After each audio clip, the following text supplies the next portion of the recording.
You're listening to Aging Today, the podcast where together we explore the options to aging on your terms. When I get older, losing my hair, many years from now, will you still be sending me a Valentine? Birthday greetings, bottle of wine. If I've been out till 2:45, would you lock the door? Will you still need me? Will you still feed me when I'm 64? And now the podcast where together we discuss proactive aging on your terms, connecting to the professional advice of our special guests, while creating better days throughout the aging process. Now here's your host, Mark Turnbull. Welcome to Aging Today. We are the podcast where together we explore the many options to aging on your terms. You can find Aging Today at our 4 years of past programs on our website. All you got to do is type in www.agingtoday.us. And you can also follow us on your favorite podcast channels, such as Spotify, Pandora, Apple Podcast, iHeart, Spreaker, and many, many others. And finally, for all of you that are faithful listeners, if you would like to reach out to me, your host, Mark Turnbull, I would love to hear from you. We hear from many of you, and if you have a special guest or a topic that you would like to introduce to me, just all you got to do is send me an email, and my email is mark@agingtoday.us. That is Mark with a K, M-A-R-K, at agingtoday.us. Well, as you know, Aging Today is all about the aging process, and we're constantly talking about probably the most important topic in the aging process, and that is finding the right assistance as we age and we go through that process. The body changes, and we need more and more assistance. And the people that do that are very, very special people that provide that assistance. They are what we call the caregivers. And so we've got on the guests today, we've got Candice Smith. She's the founder and CEO of Caregiving, and she has devoted her life to helping caregivers navigate through all the different processes to being a caregiver. And there's many, many landmines along the way as family members all of a sudden change their way of life, and all of a sudden they find themselves as a caregiver. Suddenly a caregiver. So we're going to be talking with Candice. Candice, welcome to today's show. Thank you so much. Yeah, I'm very excited. Now, let's, for our listening audience, let's kind of get a little bit of your background, how you got into the world that you're in right now. Well, I got into it not on my own volition, of course. I found my life's work after losing my dad. So my dad was my person, and while I was overseas, living overseas, I got the call that you never want to get, but we know is going to come someday. And he had stage 4 esophageal cancer. And 6 months if he did nothing, 2 years if he fought it. And I became a caregiver. I didn't know it at the time. I was still just a good daughter, or even just a daughter. But I morphed into the champion I thought he needed me to be when he could no longer champion himself. And that ultimately led to Caregiving. Yeah. And, it's interesting. We all know that we're in the aging process, and yet we're all in denial. Right. Have you thought about that? I mean, what is it that all of a sudden we wake up one day and all of a sudden mom and dad need a little assistance? Yeah. And so the call goes out, and some of the siblings will step up and others won't. Well, or at least there's that fear and that trepidation. Exactly. So at Caregiving, we often talk about having a moonshot. What is our goal as a company? And what we've decided is we want to remove the fear of caregiving, because it's a two-sided situation. It's the daughter, the son, the niece, the granddaughter, the neighbor who is so afraid that someone they love is aging or getting unwell or unable to take care of themselves, not just health, but financial, emotional, all of that. And then on the flip side, as you mentioned, we're aging individuals. Every day we get older, and we don't want to admit that we're a little bit more frail, or we don't understand this crazy technology that didn't exist at 5 years ago or even 5 minutes ago, and we could use a little bit more help. I often think about how we're all just animals, and we don't want to be the weakest in the herd, because that's the one that's going to get picked out by the predator. So we pretend and we pretend and we pretend, and then all of a sudden there's an event. There's always a triggering event. And that's when the care give and the care take, or the care recipient and caregiver situation arises. Yeah. And so how many years ago was this that you got, corralled into being a caregiver for your dad? It's funny because I didn't know I was a caregiver until the hospice nurse said, "Oh, you're his caregiver." And I said, "No, I'm not. Dad can cut his own toenails, right? Dad is fine." And they're like, no. If you care, you are a caregiver. Okay. But it's 5 years ago on September 13th is when he passed away. Yeah. And so out of the result of that experience, being a caregiver for your dad, even though you didn't acknowledge it till the very end, that's what led to this. That's what led to what you're doing today. Exactly. I was working part-time. I had 2 children, 5 and 7. My husband was living overseas, traveling back and forth. And I remember there wasn't a day that went by that I didn't feel like I was the first daughter to ever be losing a parent or a loved one, which is obscene because people have been dying since people have been born. And yet there's pockets of information and there's so much, but it wasn't delivered up to me in a way that I could digest. I could search here, I could read a resource, or I could spend time on Dr. Google and go down rabbit holes. And what I needed was that device, that maternity app, the TurboTax of being a caregiver for somebody who may or may not get better. In my case, my dad wasn't going to get better, which led to a whole bunch of other conversations. But where was that thing that was going to normalize this human experience? And I had a Scarlett O'Hara moment where I said, no other daughter is going to feel as I did when caregiving. Yeah, there's a lot of information out there on the internet. Oh, it's overwhelming. And it's overwhelming, and it's fragmented. It's scattered all over the place. Exactly. So what you said, hey, we need to create an app. We need to create something that is centralized for people to go to help them down this journey of being a family caregiver. Something like that. It was how do we solve this? How do we decrease the stress and overwhelm? How do we create a journey when everybody is an individual? And so ultimately we were working with here in Portland a company called Particle Design. They're a human-centered design team to say, okay, can we use technology to help people through this time? And it turned into an app because when we were mapping out caregiver behavior, everybody had a smartphone. Everybody was sitting in doctor's appointments scrolling through eBay listings while their loved one was in with their doctor. Why couldn't we use those moments to educate, to inform, to normalize an experience? And that's really how we landed on an app to begin with. And again, like you were saying, we're aggregating all of the amazing information that's out there. And where we're different from some of the solutions in the market is we align them to a moment in time. So if your loved one is still in denial about their diagnosis, their prognosis, it's probably not a good time to talk to them about what you want from the will.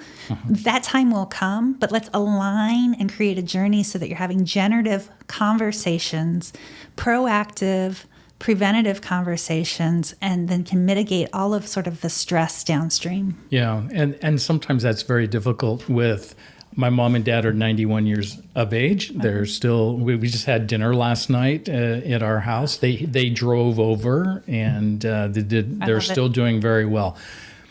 But to have that conversation with them, it can be difficult. And I'm in this industry and they know exactly what I'm doing.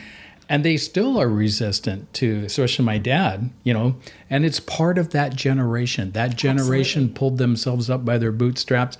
They would give you the shirt off their own back, but for them to admit that they need a little assistance, No way. Nope, they're independent individuals. My dad was a silent generation. Yeah. And that is something that I don't think we recognize enough when we're having conversations. So I'm a Gen Xer and I just want the gold star. Mom, tell me what you want and I will deliver it. And she's like, no, we're not going to talk about that. You're going to have to guess.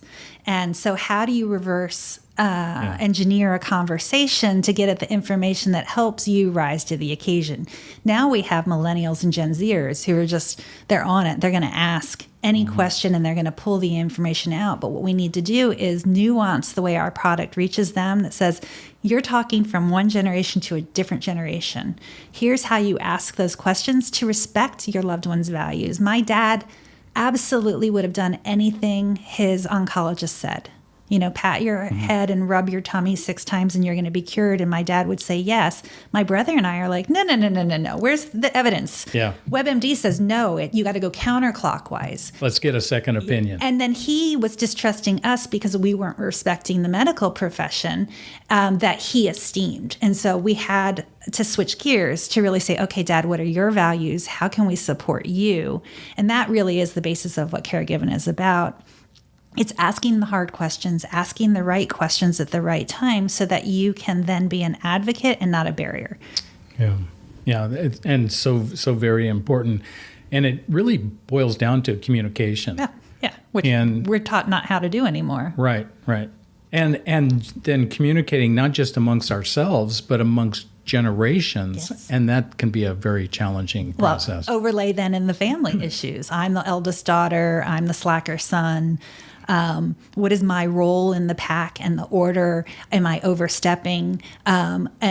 And again, when you think about needing care, all you hear are the horror stories. You don't hear about how it's done right or how it's done well or anything like that. And so we draw in, I was describing this as a tornado of fear, all of the horrible things that can spiral down because you're focused on a fear-filled experience. And so you've got the generational issue. You've got then the family dynamics. And we have to honor those before you can even have the generative conversations about, okay, Mom, this is what your illness looks like it's going to progress as. Ultimately, do you want to live in a facility or do you want to stay to the end in your home? I want to stay in the end, my home till the end. Okay, we might need to make some modifications to your home, but we can help you accomplish that. We just need to plan for that. Yeah. And that's what I think that is most needed for the informal caregiver. And sometimes that is even a challenge. I know that having that conversation with my folks is, let's make some accommodations. Let's make some adjustments. Let's do some things that we're going to help you. So the grab bars were easy. Yeah. That's an easy one. It's the bathroom. And my dad says, nope, we don't need it yet. Well, you're going to need it, so let's anticipate that so that when you do need it, and for Mom, but they have an older shower that's really small. It's about the size of a phone booth. You have to step into? Yep, you got to step into it. And to have that conversation, nope, don't need it. And I know that there's lots of families out there that are struggling with that conversation. How do you recommend that we have that conversation and get to that place where Mom and Dad recognize, okay, yeah, let's do it? I wish I had the answer. So my recommendation is don't not have the conversation. It's not going to go as you have planned. Yeah. And you're talking, my mom just purchased a home in a senior living community. She has a month before she moves in, and I think it's the perfect opportunity to go in and make all of these modifications. And she's like, no, I'm not old. I don't need that yet. And I said, fine, when you're lying in bed because you didn't get the flooring and you have to have your hip replacement and now we need to modify your bathroom, you're going to have 10 workers coming in while you're in bed. Yeah. Or we could take care of it now. Well, and she may enjoy that too, if they're hunky guys. Yeah, exactly. Yeah. Absolutely. But I think that this is the beautiful thing about being a family caregiver, however you define family, is there is no right or wrong way as long as you keep communicating. We often talk at Caregiving about blaming the hard conversations on the app. We have things like, here is an advanced care plan. Here's how you understand an advanced care plan. Here's how you ask the right questions to tease out what is not said, but what is being communicated. And, oh, by the way, blame it on the app. Oh, the app's making me be, the bully here and wanting to clarify what you mean, because it's those little points of clarity that actually empower us to rise to the occasion for a loved one. Well, I want to get into a deep dive onto the app, but before we do that, let me, for our listening audience, let's take a step back and let's have a conversation about a caregiver. What is, in your mind, a caregiver, number one? And then I always think that there's two types of caregivers. There's a professional and a family caregiver. And I think it's important for our listening audience to understand the distinction between the two. And then what is your app? And then we'll get into where your app is focused. That's one of my favorite questions, because as I said, I didn't identify as a caregiver. When I think of a caregiver, I think of a nurse type individual, fluffing pillows and all of that. And I didn't know that there's so many different ways to show up for the person that you're giving care to. So we had toyed with the idea of using the term care partner, but even that doesn't resonate. Yeah. And again, nobody wants to be a caregiver. So for declare, there's two camps. There's either you're paid or you're unpaid. Yeah. And our product is really focused on the unpaid, informal friend, family, neighbor, whatever the relationship is, to empower them so they can make the best use of those professional caregivers who actually come in, or the professional service providers as well. So when we think of a caregiver, we tend to think of somebody who's providing health, physical, medical type care. But as you know, there are people who can come into your home and just be a companion, do gardening, can reprogram the remote. That's a type of caregiver, and we bring them into the ecosystem. We define it as anybody who gives mental, emotional, physical, logistical, financial, and medical support to somebody when they need it. So really all-encompassing, because our goal is to create a circle of caregivers, or circle around that. And it's not just one person. No. It could be a multitude of family members or friends that can come in. And each of them have their own specialty. They do. So let's meet people where they're at. If you are really good at researching, and that's your role in the family, is to be that person, we need to figure out what are our home health care options. Are you the family historian, which was me? Okay, what are all of the stories that we want to collect and record and have dad's story written? Okay, I'm going to take that on. My brother, very practical, tactical. I'll take on the finances. And so there's so many different ways that somebody can contribute to the experience that honors what time and energy they have. Yeah, and I think that that's really important. And, going back to a caregiver and what is a caregiver, one of the things that I often ask people is, well, what are the characteristics that make up a great caregiver? And when you're looking at family members, they got maybe daughters or sons, and it's not always gender specific. Some of my best caregivers are men. And so that's a stereotype that sometimes families have got to get over, that the best caregiver in the family may be one of the sons. Absolutely. Yeah. And so one of the things that I look for in a caregiver, and the way I define a caregiver, is somebody that can spontaneously recognize the needs of another individual. That's my definition of a caregiver, because we've been doing this for the past 8 years. Yeah. And it's such an important distinction to make, because not everybody has that ability to spontaneously recognize the needs of another human being. And one of the examples I give oftentimes is when you ever hosted a party, and you've got great hosts, and then you got sort of mediocre hosts of parties. Well, a great host is constantly scanning the room, recognizing the needs of their guests, and then running over there and meeting. That's a great host. Right. That's a great caregiver. Absolutely. And somebody that's kind of stays in the background and doesn't get it, just kind of goes over their head. then maybe there's something else that family member can find to do. I love that. It's sensing and anticipating the needs rather than reacting, which allows the person receiving the care to know that they're being understood, valued, appreciated, and they don't have to constantly be asking for help, because it's that ask for help that is so humbling. Like we were talking about, nobody wants to ask for help. They want to be able to do it themselves. And then when they realize they can't, asking for help is really humbling. And then on the flip side, if you have a pushy daughter saying, no, this is how we're going to do things, that diminishes them as an individual as well. And it affects the family dynamic. So again, that highly empathetic individual who can say, that person is crabby. I bet it's too bright in here. We know that the light affects them. How can we make modifications without them even knowing? I think that's beautiful. It's just, how do you find those people in this day and age? Yeah. Well, and I think this is where, we can make that turn and talk about your app, because if we were to describe caregiving as that ability to recognize, spontaneous ability to recognize the needs of another human being, first of all, that other human being, mom, dad, or whoever it is, have got to recognize that they need more assistance, and they're going to allow that assistance. That's number one. But when family members are brought into that, it can be so overwhelming.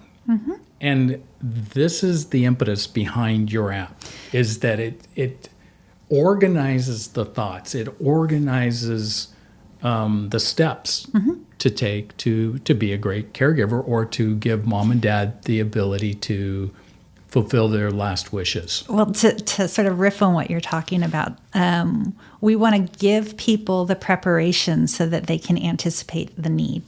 So for me, when I sort of wanted the solution, I needed something that told me the questions that I otherwise would not even know to ask prior to being in the moment when the doctor, the financial advisor, is going to be asking them. So tell me what I need to know, when I need to know it. Tell me why it's important. Contextualize why it's important now, because it may not be obvious. It may not be obvious that we need to have this form now, but knowing that form will inform Medicaid A, B, C, D, or whatever, having it now lays the foundation. And so that really is what we're trying to do, is help people anticipate the next step ahead. And so the amazing technology out there allows us to look at the experiences of people who have gone before. What did they do right after they had a conversation of accepting hospice? Did they buy funeral insurance then? Did they reach out to their faith leader at that point? When did those experiences occur, so that then we can bring that back into a sort of a care journey that says other people like you reached out for help at this point. Other people like you started researching hospice and understanding that you don't have to go with what your doctor tells you, that there are multiple options available to you, and here's how you can proceed. So let's take a look at the app. Okay. So if somebody downloads the app, where would they go? And then kind of walk us through, what you see for those that can't see it right now. So let's paint the picture. So the first thing, it's an app, right? This is technology, and we talk about leveraging technology to help humans be more human. We also are building into our product ways to strip away sort of all of the administrative, the research time, so that our goal is, let's tick those things off so you have more meaningful time in conversation with your loved one. So it's a productivity tool, it's a scheduling tool, it's all of these things that we have in other aspects of our lives. So you download the app, and let me back up too, and it's highly secure. We have, as a company, a rule that we don't ask for information from you, the user, unless we can return that trust with a very specific amount of guidance. So, for example, we ask you the name of the person you're caring for, and we ask you, what is your relationship to them, and what do you call them? So my dad's name was Alan. He was my father. We call him Papa Duck. That's what my children called him. So then in the app, we're referring to him as Papa Duck. We know he's a he and he's the father, and that makes the experience more meaningful, like, because you know me, you know who we're caring for. So the backbone of Caregiving is this care journey. When I first started out, all I heard was, oh, everybody's end of life, the last 10 years are totally different. You can never create a unique experience because everybody is so different. And I called bullshit on that. I say, we do that in maternity apps. You have, yes, a confined time period, 40 weeks, but you don't know where that woman is living. You don't know what she's eating or breathing or any of the genetic compositions. And yet we were able to create an experience based on shared commonalities. And in that case, it was physical transformation. So in Caregiving, we know, based on Elizabeth Kubler-Ross's research from the 1950s, that there are a series of emotional milestones that families go through as they move closer to an end-of-life situation. Her research was the 5 phases of grief. It actually was the grief while you're still living. And we were like, aha!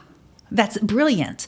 So we know all of these stages, and that's the backbone of Caregiving. So you can immediately go into the app, into the care journey, and figure out where you are. Are you in the planning and preparation phase? And then a whole bunch of tasks and activities and education and opportunities fall underneath that.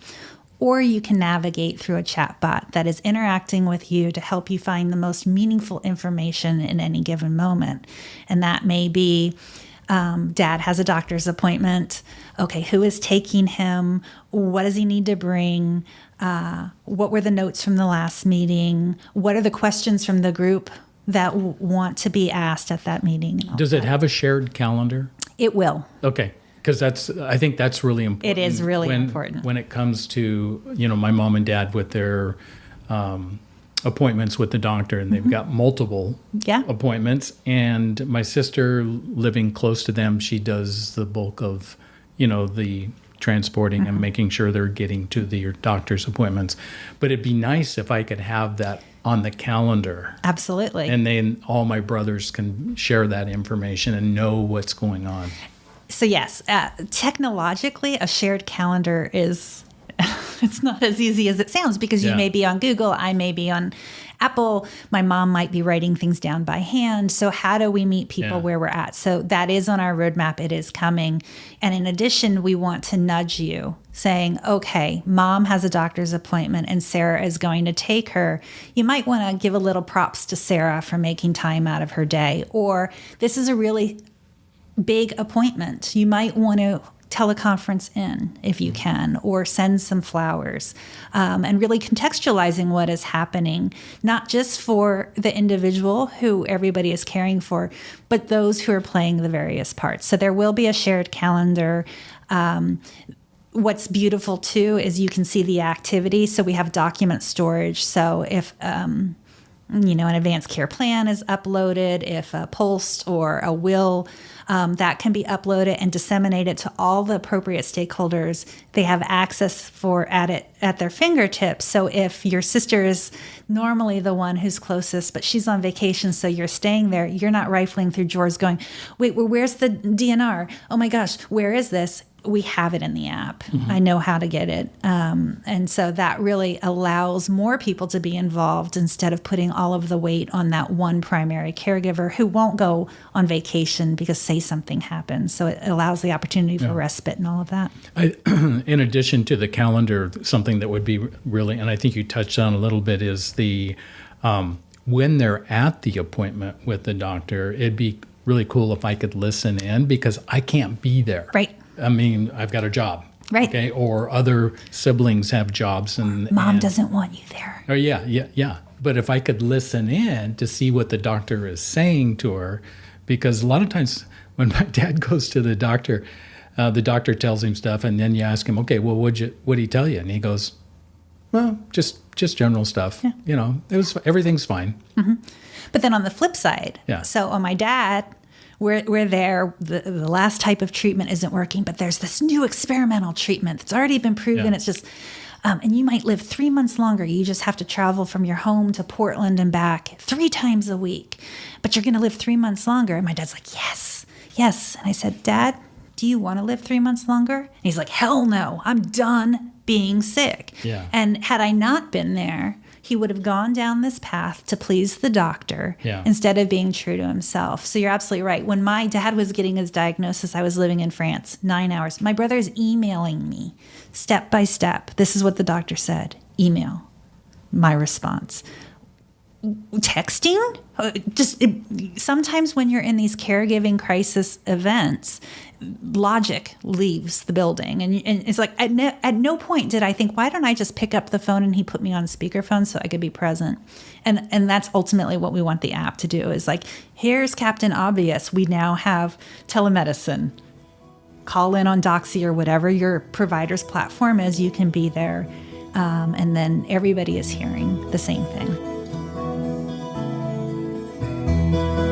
You're listening to Aging Today with Mark Turnbull and his guest Candice Smith, CEO of Caregiven. Her company has designed an app that provides structure and guidance to confidentially manage the care journey of a loved one.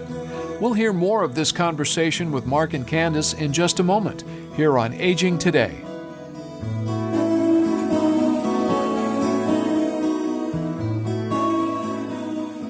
Sometimes I'd like to smack old age right in the kisser. Oh yeah, still got those moves. I will be fabulous. Comfort Care can help with as much or as little home care as you need.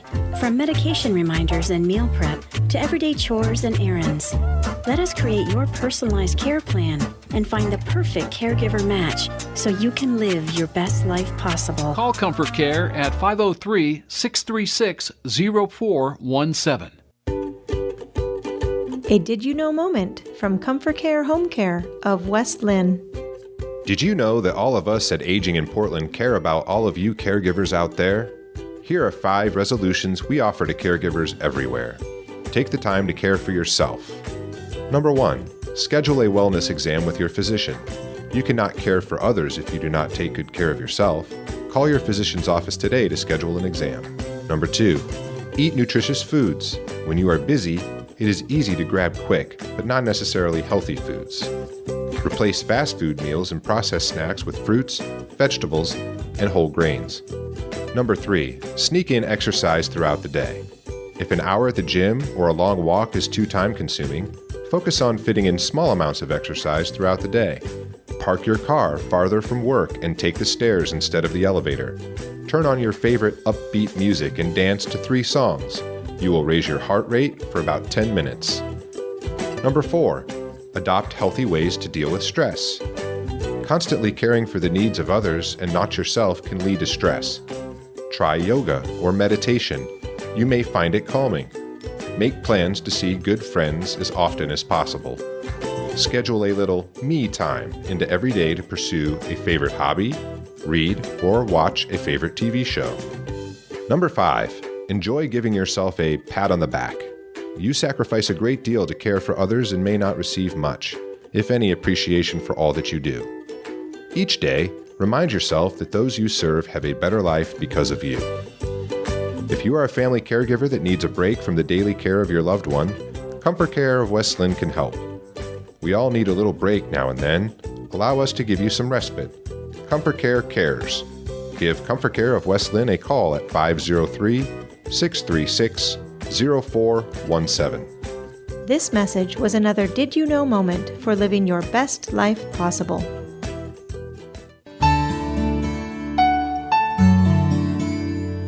Now more of Mark's conversation with Candice Smith, CEO of Caregiven, here on Aging Today.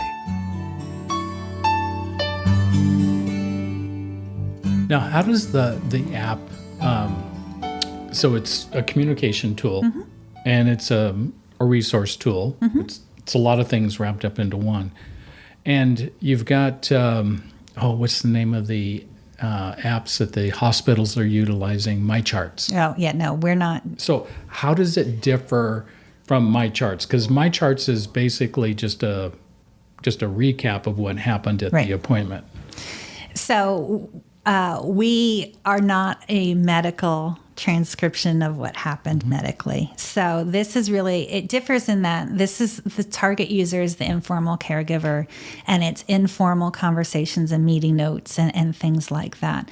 Down the road, we hope to have a strategic partner who will allow us to incorporate access so that you can then see the MyChart information. That'd be cool if you could put MyCharts into the app, so that you could get access without having to go to another platform. Right. But can you imagine?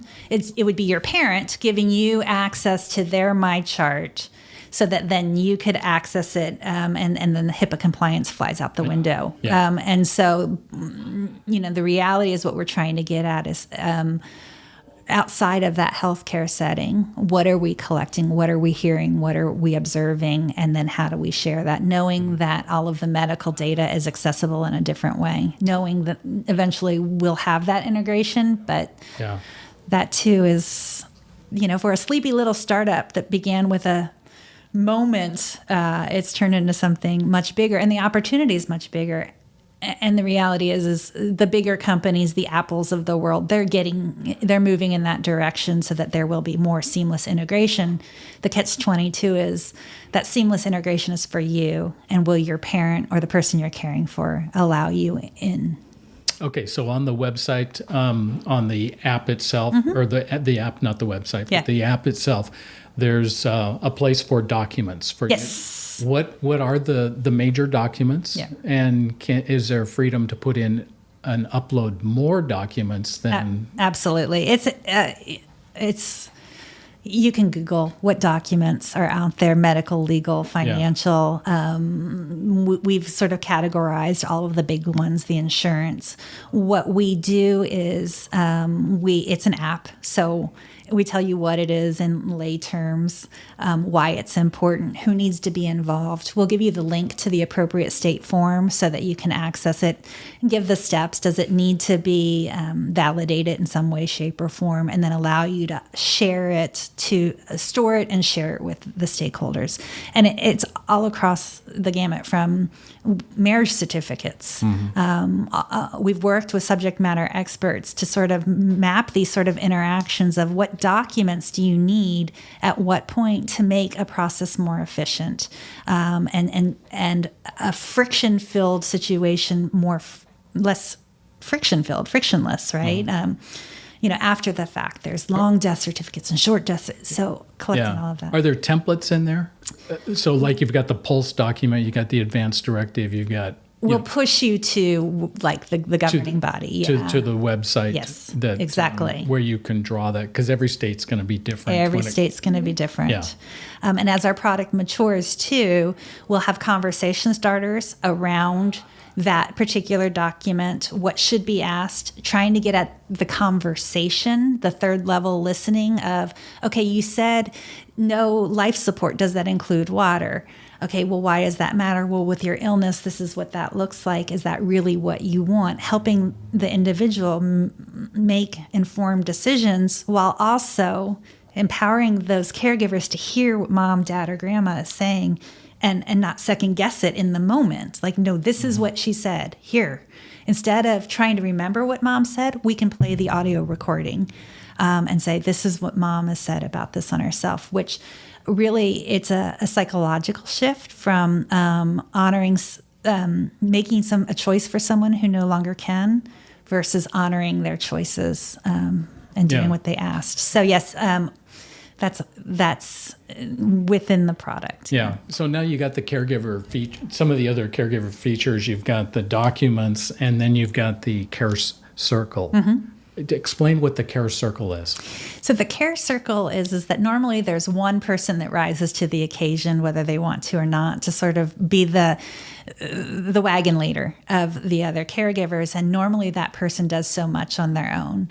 What we're trying to encourage people to do is invite others into a circle of care so that they can see what's going on. They can anticipate what's going to happen and be a better support.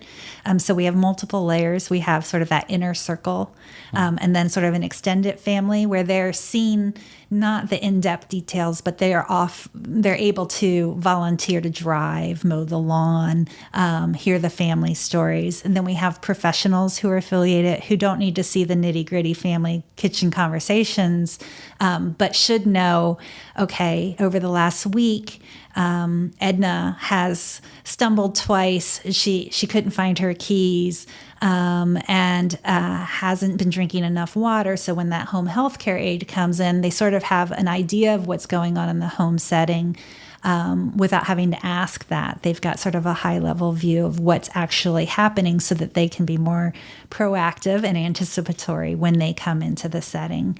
So a care circle really, again, it's also allowing people to navigate the same content, but individually. So they're going to go through the Caregiving app on their own. They're going to read different articles. They're going to be doing different activities, uploading the shared information everybody can see and then comment on. But it allows you to be an individual going through a shared experience rather than being told what to do by that wagon leader caregiver. So it's kind of like the notes.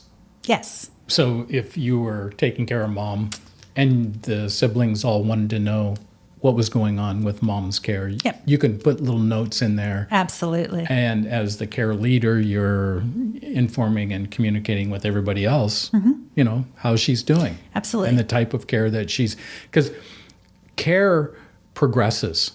And then it regresses. And then it's acute. And then it's calm. So yes. Yeah. So that way everybody's informed of what's going on. And that's the big thing. And they're informed the way they want to be, not the way the communicator wants. So do you want text messages? Yes. Do you want an email? Yes. Do you just want to go and be nudged to go back into the app? Yes. But it's one communication to all stakeholders instead of 8 phone calls, 2 emails, and 4 texts, right? It's all in one place, really, again, trying to restore to that primary caregiver or any caregiver involved in this, the added layer of the bad news bearer, the one who's, having to communicate what was going on multiple times. Let's do it in one place, and then there can be a dialogue that happens where everybody can see. So there's transparency. So when a document is uploaded, people are reminded. If they choose not to look at it, that's on them. In my case, I would say, nobody told me that. Oh, I meant to send that to you. Well, put it in the app and I would have gotten notice. So. Okay, so the app, we've talked about the documents. That's one segment of the Caregiving app. It's the administrative side. The administrative side, which is really important. It's time consuming and it takes you away from what matters. And then we talked about appointments, that ability to communicate on the calendar, all kinds of different events, what's going on, when it's happening, so that everybody in the family is aware. And not just appointments too. Life happens. Let's say mom had her hip replaced and she has the dog. How are we going to schedule out who's walking the dog so that mom doesn't delay or disrupt her recovery because she wants to walk the dog? So there's going to be opportunities for people to rise to the occasion. Like, I can mow the lawn, I can do that. And even in the shared calendar, as our product matures, it's okay, we're scheduling an appointment. It's 6 weeks out. Oh, look, cousin Johnny has volunteered on Tuesdays that he can go with mom to the appointment. Awesome. So Johnny gets scheduled, he gets an email, and then he has an opportunity to rise to the occasion and be a proactive caregiver and spend time with somebody he loves. And then it's not falling back onto everybody else, like, who's going to take mom? And then we weave in other opportunities. Again, we talked about aggregating the complexity. There's so many amazing people out there solving pieces of this puzzle. Non-urgent medical transport. I don't live near my mom. I can't be at every doctor's appointment, but she has an oxygen tank. How do I get her there? Oh, did you know that there are service providers like Send a Ride that you can schedule that, and then she safely gets there? Will that list be in the app? Yeah. So even an elder law attorney, how do I find the an elder law attorney, or how do I find? Yeah, the how-to is perfect. Okay. We don't want to be in a position of recommending. I don't want to be ever vetting service providers. So, what is an elder attorney? What do they do? Why do they do it? What questions are they going to ask you? What questions should you be asking? Localized content, like in your area, the average hourly wage of an elder care attorney is $250 an hour. Let's go even further. We're integrated with you're an employee that has been given Caregiven through your employee benefits. Did you know that through your EAP, you have 3 visits to an attorney, and here's an elder care attorney. So now you have 3 visits for free instead of spending $750. And again, that's just technology mapping what exists. But who would be thinking, oh, my employer is going to pay for me to talk to an elder care attorney about my mom's estate? Assuming that your company has an EAP. Exactly. Exactly. And the term EAP stands for Employee Assistance Program. And some of the bigger companies across America have those programs. And absolutely, not everybody absolutely. does.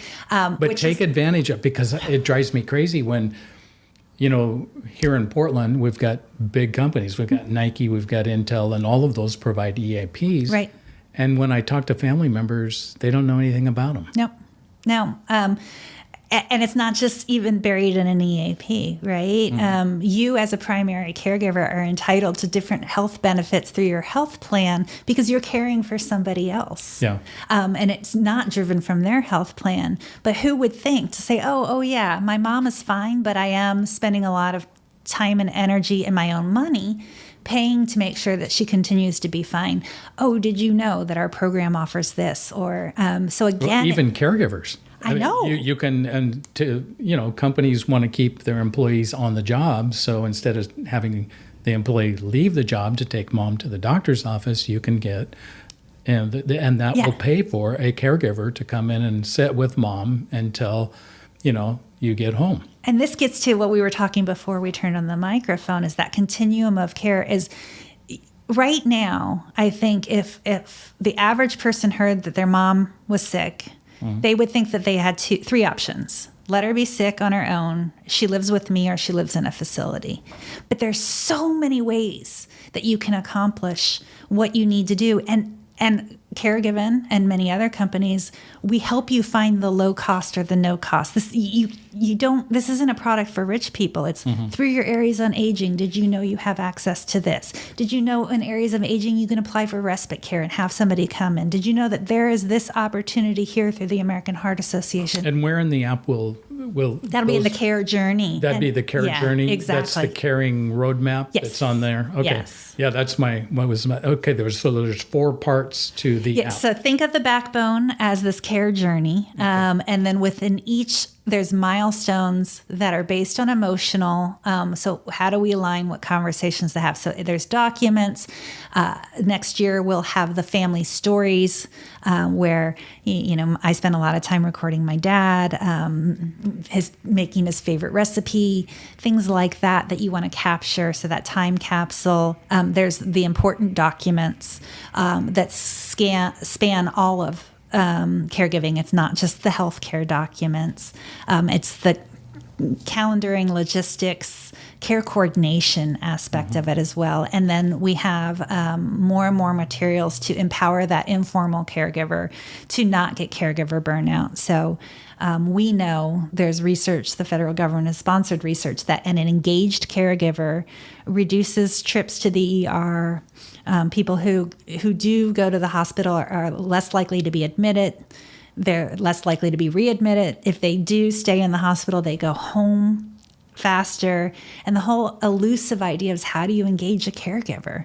And that's where we think, and we hope, and with the help of people downloading the app and telling us what we do bad and need to improve and do well and make better, that we can create collectively a solution that allows anybody to hop into this and say, okay, I'm not alone as a caregiver. I am having a bad day, and here's what I can do to really help the care ecosystem of my family and get to the next moment. So the app is a caregiver compass. Yeah. Oh, well, that's a good term. and helping them to, navigate the paths to aging through the aging process of their loved ones. Absolutely. Because none of us are really, we don't go to school to learn, about the aging process. How to grow old gracefully. Yeah, it's not really, we don't talk about it in our families. No. We don't talk about it in school. Nobody's really prepared. And all of a sudden, mom, dad wake up and finally they say, wow, we're suddenly senior. And then the kids are saying, wow, I'm suddenly a caregiver. Mm-hmm. What do you do? Right. And this is where Caregiving, the app, comes in and helps navigate people and down that path and creating, best opportunities for living their best life possible. Absolutely. And avoiding the regret. I think that's a big thing, is over and over we hear, I wish I would have asked that. I wish I would have known. If only, all of those regretful things, if only we had filled out the form differently, things might have gone differently. So how do we help people think through in a proactive way, not in a reactive at the time of crisis, so that they are anticipating based on their values, based on the shared vision of what care would look like? That's what we're trying to get at, and use the technology to help people think through those things, because we've never gone through it. I mean, even so with my dad, who passed away 5 years ago, it was a very different experience than it is with my mom, who is doing great, but yes, she's aging. And I want to be super helpful gold star Candice. And the reality is she's fine. Like, leave her alone. Mm-hmm. But coulda, shoulda, woulda, I wish we could have things. So really just normalizing this uncertainty as well is a big goal of what we're trying to do. It's helping people to expect the unexpected. Yes, but that was taken by the pregnancy app. Oh, was that right? No, what was it? It's what to expect when you're expecting. That's the pregnancy app. Oh. I've never been pregnant. So what to anticipate when you're anticipating. Yeah. I do want to clarify, too, that not caregiving is appropriate for people that are having illnesses or injuries not necessarily associated with age as well. I mean, it's obvious that care needs correlate with age, but, if you are you get hurt on the job, how do you create a home environment and a neighborhood environment that helps that individual who needs a little bit more care get to success or health or their outcome more quickly? Is there information in here where, just talking a little bit about what you were just saying, is that it's really for mom and dad that are in the aging process. But what about those of us that are, at the tail end of the baby boomers and, hopefully... who are aging as well? Yeah, I'm not that far off, but I'm way, I can see it in the distance, and it's about preparation. Yeah. Is this an app that will help me to prepare for my own assistance as I need it? Yeah. So, yes, we will have a version that speaks to the you, not the someone you care for. And that's what we hear over and over is, I want to get my affairs in order. How can I take the bull by the horns myself? So you can do that right now within the product. It'll give you the lists and all of that. But we'll have to nuance it to speak directly to you. And that's something that we're working on. But the reality is, and the reason why our product is not targeting that person to get their affairs in order is it's less than 60% of Americans do. And even those who do get their affairs in order, they haven't communicated that information to the people who are going to have to honor the wishes. So we talk about how whether you have your things in order or you don't, doesn't matter. We have to work with what we have and move forward. But let's just say you are caring for your loved one. That's the time when you're going to be like, oh my goodness, I'm so glad mom had that life insurance policy that she got in 1976, because we can cash out a portion of that to pay for in-home care. I should get one of those too. And so a lot of people learn by going through a life, and I think that that's actually what's going to be happening is for the generation like you and I who are like, yeah, I'll get to it. It's like, oh boy, I'm so glad we're doing this for Mom now. Oh, I can just take care of it myself as well. Sooner or later, we're all going to have to address it. And sometimes, we all want to go, well, that's later. That's it. But the later is now. That's it. And then when they get to later, they think it's too late. Yeah. And it's not. It's not. Okay. So 4 parts to the app. There's the documents, the care circle, the appointments, the caring roadmap. Is there one more? Is there I think it's caregiver well-being. Well-being, so, yeah. Yeah, again, how to avoid the burnout. A burned-out caregiver is more likely to put their loved one in a care facility than somebody who isn't burned out.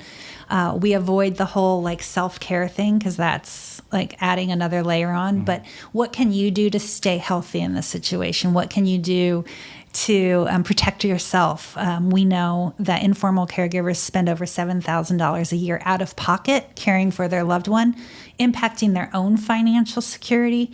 How can we help people avoid that? And that sort of falls into that well-being. But then, down the road, more content will be coming in as we partner with, say, the American Heart Association or Lung Cancer to bring in more tailored content to the illness. And then working with cultural groups, right? A Muslim end-of-life experience is very different than a Catholic experience. And if you are not practicing that faith, but your loved one is, how do you know what to ask at the right time so that you can honor their wishes? So really trying to break down those barriers too and give sort of a digital step-by-step, okay, if someone is practicing this or has this cultural background, this is relatively what their belief systems are about end of life. Here's how they expect to be treated. Here's how that interacts with the medical or financial systems. And here's how you as a caregiver can mitigate any unnecessary stress and then rise to the occasion. Yeah.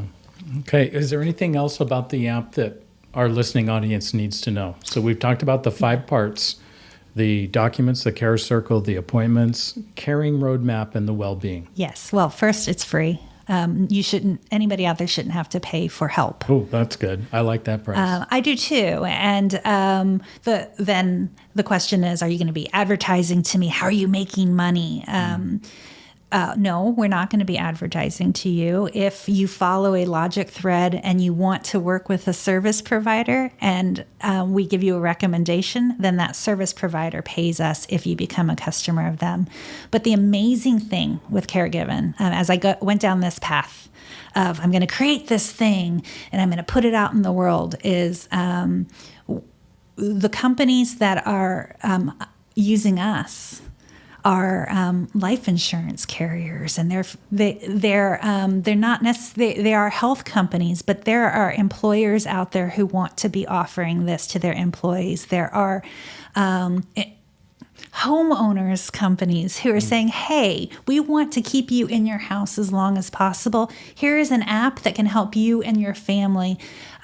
We are part of a transformation of the culture of care where I'd be encouraging your audience a year from now, when you're in a caregiving event and you're listening to this, go to your employer. If you have employee benefits, they might be offering Caregiving to you. Look at your mom's life insurance, long-term care insurance. Look at a home health care organization where Caregiving is bundled in at no cost to you. Again, because what we're trying to do is augment those professional services so that people have more meaningful time with them and the kitchen table fights at home. So that's, I think, important for people to know, is that while the work will fall onto you, there are big enterprises that are wanting to help you. Yeah. What happens if you don't have a smartphone? And so if you don't have an Apple or you don't have a Droid, can the internet function like a website? Does it function the same way? Well, so you early asked. I have a co-founder who is in charge of our technology. And so we will have out by the end of the month I'm not going to say what month. Okay. The web version, so that you will be able to go to the Perfect. website. But yeah, absolutely. And one thing that we are as a company trying to really think through is how do you support rural and regional individuals who don't have access to internet? How do we get something to them that they can interact with without having access to the internet? Yeah. We know that that's the case. Like even looking at what's happening in Louisiana following the hurricane, that's a care event, right? We could be caregiving to those individuals down there, and they don't have electricity, so therefore they don't have wireless. Right. So how can we be helping in that situation is something that we want to tackle as well. Okay. Is there anything else that we need to address on the app?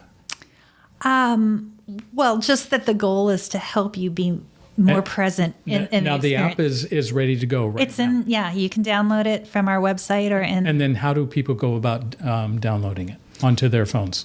So you would go, if you went to caregiving.co, C-O. But not com. No, the M, there's a cyber squatter who owns the domain caregiving.com. And I didn't know you could do a .co. You can. I didn't know you could do a .us. Yeah.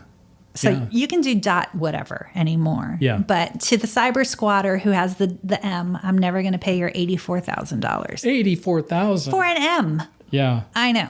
Yeah. And so it's caregiving.co. And then on our website, it will link you to either the Apple Store or Google Play. Okay. Or you can go straight to the those stores, and it's Caregiven.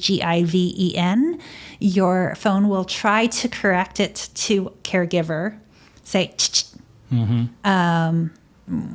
and that's how you'll be able to find it. Yeah.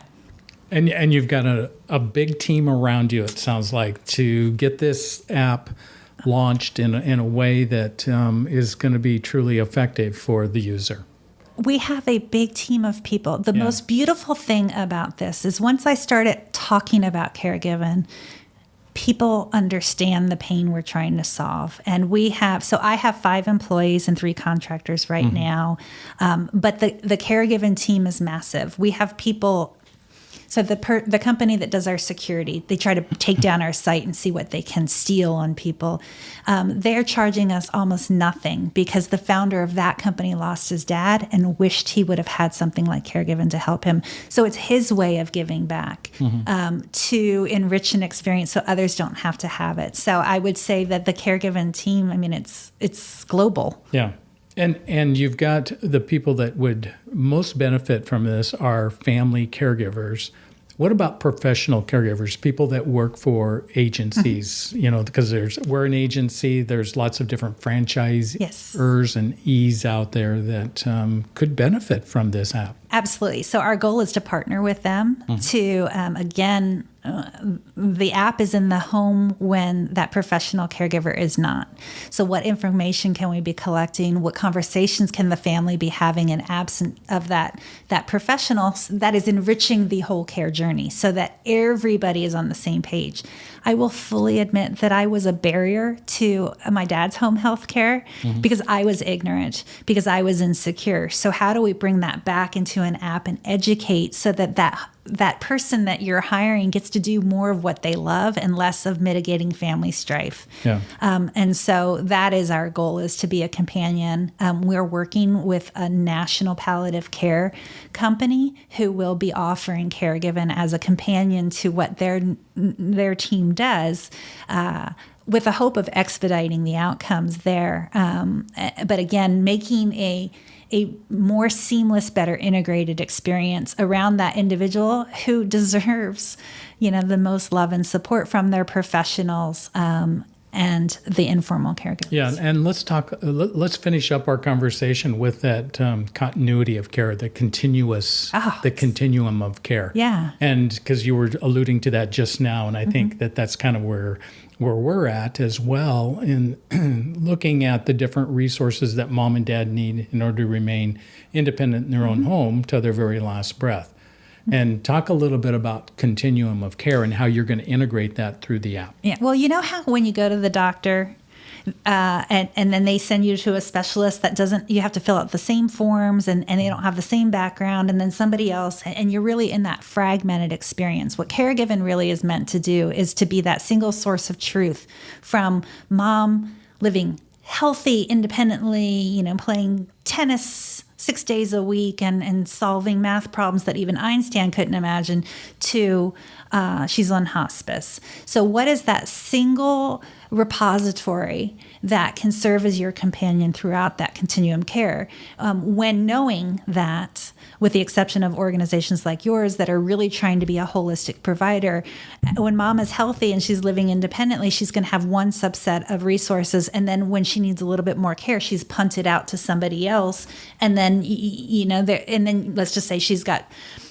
on Kaiser, and then she's on Medicare, and how do we create, using technology, that sort of repository of documents, the history of the shared decision making, the collection of what doctor's appointments and who went and what happened throughout a care journey of 4, 5, 6, 10 years. And then how do we support that?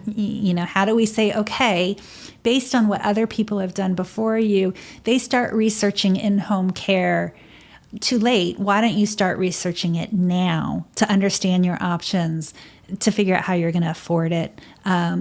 And so that then again, it's serving to augment and empower and bring people into a single experience rather than this fractured pinball type experience. Yeah, fragmentation is the enemy to in-home care. Well, and it costs so much time and money. Yeah.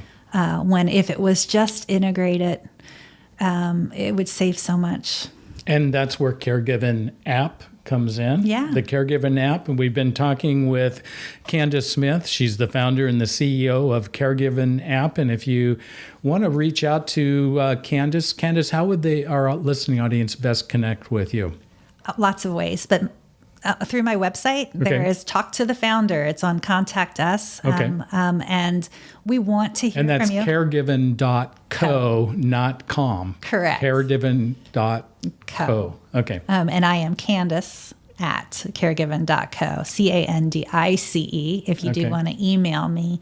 The way our product and our company and even me, how we get better is from feedback. What resonates, what doesn't resonate, what do you need? What solutions are you hacking together now, so that maybe my amazing team can sort of tackle and deliver up?